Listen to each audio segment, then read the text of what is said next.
My hands shook when I opened the letter from my grandmother's attorney. XMS thought I'd been cut from her will after I embarrassed the family by becoming a tattoo artist instead of joining the family investment firm. The attorney had called yesterday. Your grandmother left something specifically for you, but insisted you open it privately, he'd said, his voice neutral despite my family's shocked protests in the background. Now, alone in my tiny apartment above my tattoo studio, I broke the wax seal on the envelope, my grandmother's personal seal, not the family crest my father insisted on using everywhere. Inside was a single key and a handwritten note. Myra, this opens my personal safe at the lake house. The combination is your birthday. Untell them until after you've seen what's inside, love, Grandma Rose. My grandmother had been the family matriarch, the architect behind their old money facade. What most people didn't know was that she had started as a secretary in the 1960s, married the boss's son, and then quadrupled the family fortune through her own investments when my grandfather died young.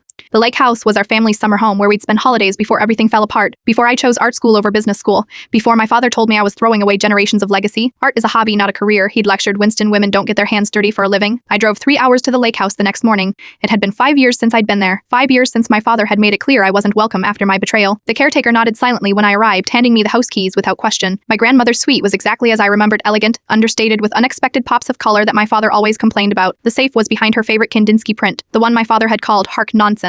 Inside were stacks of investment portfolios, property deeds, and a large leather portfolio. On top was another note. They think art is worthless. Let's see if they still believe that when you own controlling interest in the firm, love, Grandma. Beneath the note was a document transferring 52% of family company shares directly to me, and the portfolio, paintings, dozens of small watercolors signed R.W. Rose Winston, my grandmother. There was one final envelope labeled, read, last. 5 were photographs, my grandmother in a studio, surrounded by canvases, a newspaper clipping from 1958 about an up-and-coming artist named Rose Matthews, her maiden name, and a gallery exhibition program with her work featured prominently. The last photo showed her in a wedding dress beside my grandfather, her hand resting on a covered canvas on the back in her elegant script. The day I buried Rose Matthews so Rose Winston could build something for us all, I sat on her floor for an hour, piecing it together. My rebellious grandmother had been an artist before marriage, and family obligations led her down a different path. My phone buzzed with my father's 10th call of the day. This time I answered. Have you opened it? What did she leave you? The family deserves to know. I looked at the painting portfolio, at the shares document, at the life my grandmother had set aside. Dad, I am not coming back to the firm, I said, my voice steady, but I am coming to the board meeting on Monday. As majority shareholder, I have some changes to propose. Majority what? His voice cracked. Oh, and Dad, we're converting the lake house guest wing into an art gallery. Grandma Rose's work deserves to be seen.